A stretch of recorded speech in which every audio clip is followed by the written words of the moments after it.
Waalaikumsalam, silakan masuk Bu. Silakan duduk. Terima kasih, Mbak.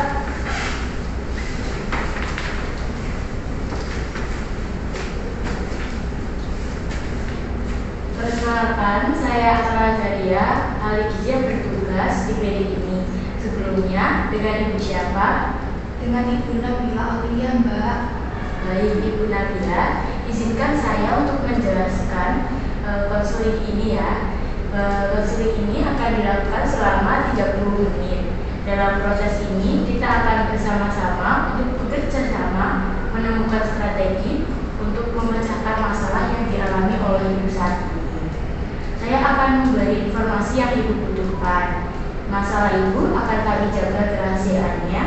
Jadi bagaimana masalah apa yang sedang Ibu alami sekarang? Jadi gini, Mbak. Badan saya itu merasa menggigil, terus seluruh badan saya itu merasa nyeri, ngilu gitu, dan payudara saya itu terasa bengkak, kemerahan, panas, terus tegang juga. Nah, saat dipegang itu juga nyeri juga.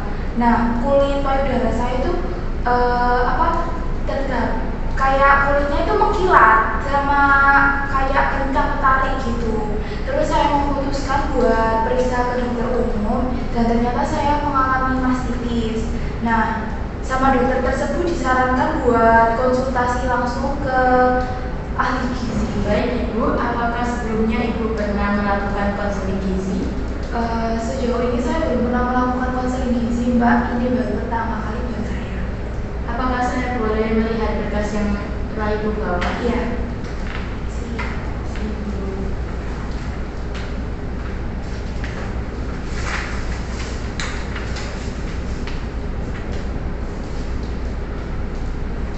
Ibu Nabila dengan usia 28 tahun ya Ibu? Kalau boleh tahu usia bayinya sekarang berapa tahun ya? Usia bayi saya sekarang 2 bulan, Mbak. Usia bayi sekarang 2 bulan ya Ibu? Iya. Jadi begini Bu, tujuan dari konseling ini adalah untuk memberikan solusi dari masalah yang Ibu alami. Mastitis ini itu merupakan suatu bentuk peradangan atau inflamasi yang terjadi pada satu atau lebih segmen payudara yang dapat disertai infeksi atau tanpa infeksi. Infeksi pada payudara ini dapat terjadi bila puting mengalami pecah atau fisura, sehingga menjadi jalan masuknya bakteri ke dalam payudara Ibu. Penyakit ini tuh umumnya terjadi bersamaan dengan proses laktasi atau proses menyusui. Dalam proses laktasi sendiri dibutuhkan asupan pola makan yang baik dan benar. Di sini saya akan membantu Ibu untuk mendukung kesembuhan melalui pengaturan pola makan serta pola hidup yang lebih sehat. Baik, Mbak. Ibu, apakah Ibu bisa menceritakan bagaimana keadaan bayi Ibu saat Ibu mengalami kesulitan dalam menyusui? Saat saya mengalami kesulitan dalam menyusui itu, bayi saya itu jadi enggan untuk menyusui secara langsung, Mbak, karena putihnya juga lecet. Nah, oleh sebab itu saya memutuskan buat ngasihin susu formula kepada anak saya. Apakah saya boleh tahu Ibu selama hal tersebut terjadi bagaimana kondisi nafsu makan Ibu? Saat hal tersebut terjadi, nafsu makan saya menurun, Mbak, karena sempat mengalami stres akibat saya melakukan pekerjaan rumah dan mengurus bayi sendiri. Baik Ibu, sebelum ke pertanyaan berikutnya, apakah sebelumnya Ibu sudah pernah memeriksakan tensi dan suhu tubuh ya Bu? Sudah pernah, Mbak. Saat saya kemarin periksa ke dokter, saya diperiksa tensi sama suhu tubuh saya. Jadi sudah diperiksa ya Ibu? Iya. Baik, apakah saya boleh mengetahui tensi dan suhu tubuhnya itu berapa? Seingat saya kemarin tensi saya itu 132/89. Terus suhu tubuh saya itu 38 derajat. Tensi Ibu tergolong tinggi ya Ibu, dan suhu tubuhnya juga tergolong tinggi juga. Apakah Ibu sempat mengalami demam? Iya, kemarin waktu saya periksa ke dokter itu saya bertepatan waktu demam juga. Jadi suhu tubuh saya segitu. Baik, jadi Ibu sempat mengalami demam dan kadar darah Ibu juga tinggi. Apa Ibu sempat melakukan penimbangan berat badan saat melakukan pemeriksaan yang kemarin? Iya, Mbak, saya Nah, awalnya badan saya itu 46 kilo dan ternyata waktu timbang kemarin itu hanya 42. Jadi saya mengalami penurunan berat badan sebanyak 4 kilogram. Untuk berat badannya saat ini berarti 42 kg itu karena Iya. mengalami penurunan itu. Untuk tinggi badannya berapa ya? Untuk tinggi badan saya itu 153 cm. Baik Ibu, berdasarkan sebentar ya Ibu, saya hitungkan terlebih dahulu. Iya.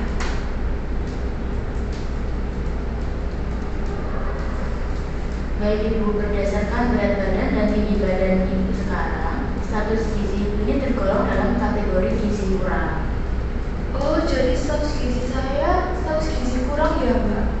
Iya, ini dapat dipengaruhi karena pola kebiasaan makannya itu sendiri. Bisa saja pola kebiasaan makan Ibu ini kurang baik. Lalu, apakah boleh saya mengetahui makanan apa saja yang Ibu konsumsi kemarin, mulai dari bangun tidur hingga tidur kembali? Jadi gini Mbak, saat bangun tidur itu saya mengonsumsi air putih 1 gelas.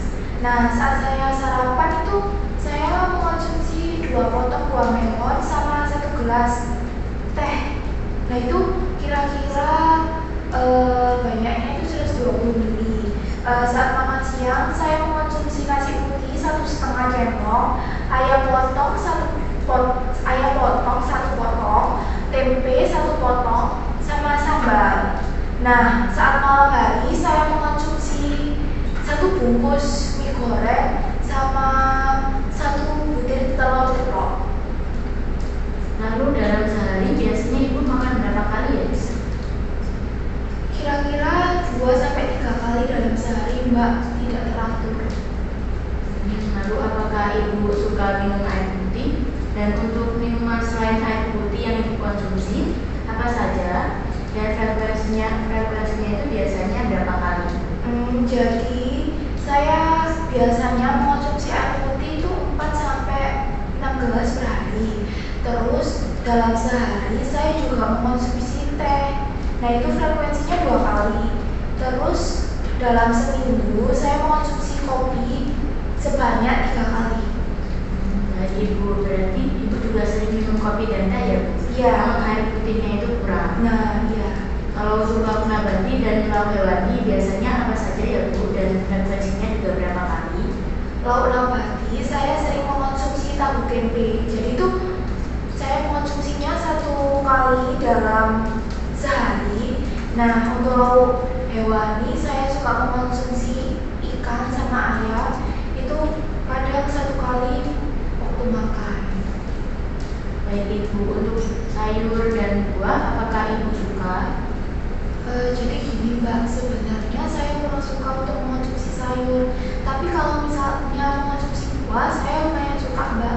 Ibu kurang suka mengonsumsi sayur dan buah ya? Apa ada sayur dan buah yang Ibu cenderung suka dan biasa Ibu konsumsi? Untuk sayurnya yang lumayan suka itu kangkung. Nah, kalau misalnya buahnya itu seperti melon, semangka, terus pisang, pepaya, sama jeruk. Baik Ibu, apakah Ibu di sini suka mengonsumsi cemilan dan apabila suka itu biasanya apa saja? Iya, saya suka mengonsumsi cemilan, khususnya itu gorengan. Nah, waktu mengonsumsinya itu ketika sore hari di antara waktu makan siang sama waktu makan malam. Apakah Ibu suka berolahraga? Enggak.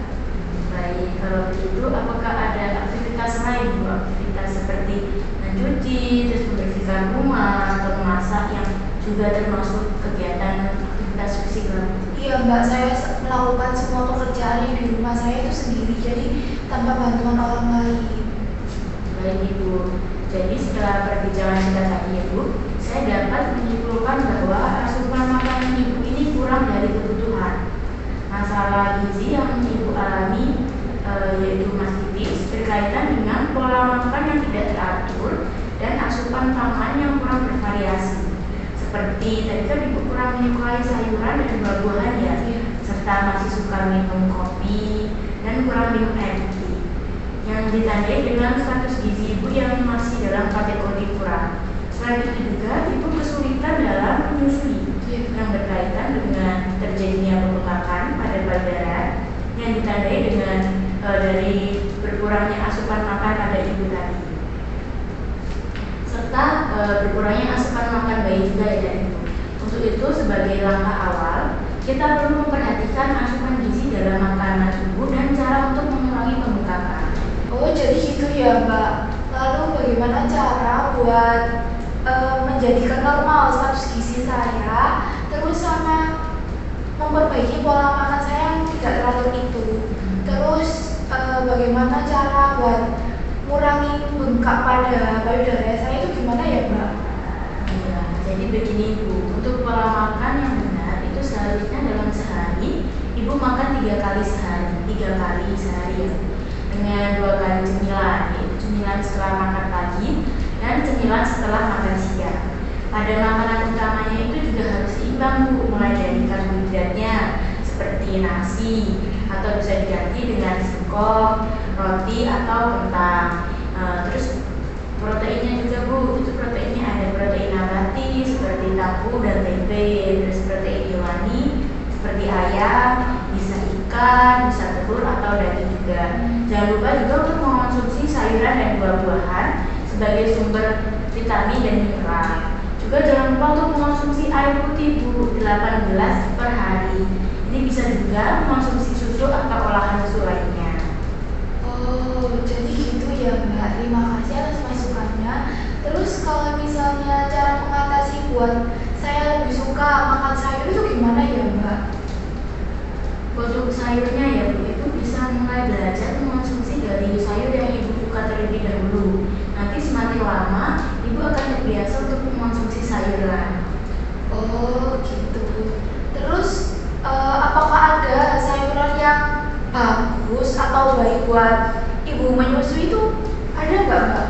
Ada ibu, sebentar ya ibu, sebentar. Ya.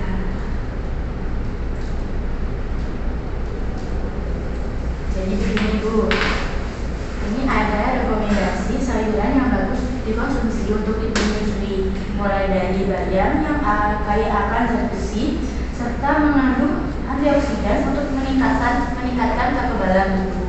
Terus ada brokoli yang kaya akan vitamin C, asam folat serta melindungi dari penyakit jantung. Terus ada wortel yang kaya akan beta karoten yang berkontribusi dalam kesehatan mata dan kekebalan tubuh bayinya. Lalu ada juga bisa kacang polong sebagai sumber protein nabati, serat, juga vitamin C, zat besi juga dan vitamin D juga ibu ini bagus dikonsumsi. Terus ada labu yang mengandung vitamin A, terus mengandung serat dan baik untuk mata dan kekebalan tubuh bayinya juga. Terus ada tomat yang kaya akan antioksidan yang bisa melindungi sel dari kerusakan. Terus ada kentang juga ibu, sumber karbohidrat kompleks yang bisa mengganti makan karbohidrat selain nasi gitu ya bu. Terus gitu juga kacang hijau bu sebagai sumber protein nabati, terus mengandung serat dan mengandung zat besi serta juga asam folat. Terus bisa juga lobak yang kaya akan vitamin C, serat dan senyawa antioksidan. Nah, ini bagus ya untuk dikonsumsi untuk menyusui dan bagus untuk kesehatan bayi juga. Oh iya Mbak. Oh jadi beragam ya Mbak sayur yang bisa dikonsumsi dan baik untuk ibu menyusui. Terus bagaimana cara untuk mengurangi pembengkakan yang ada di payudara saya Mbak? Oh iya, ada cara untuk mengatasinya. Jadi ibu itu harus menyusui sesering mungkin dengan memperhatikan rotasinya ibu. Jadi menyusui di sebelah kanan, terus gantian juga menyusui di sebelah kiri. Jangan menyusui di sebelah kanan aja atau di sebelah kiri aja bu. Jadi harus bergantian, terus memperhatikan rotasi antara kedua payudara ini bu, sehingga payudara ini tuh terasa kosong untuk mencegah statis ASI. Terus juga ibu harus menggunakan bra dengan penyangga yang tidak terlalu ketat agar tidak menghambat aliran ASI-nya.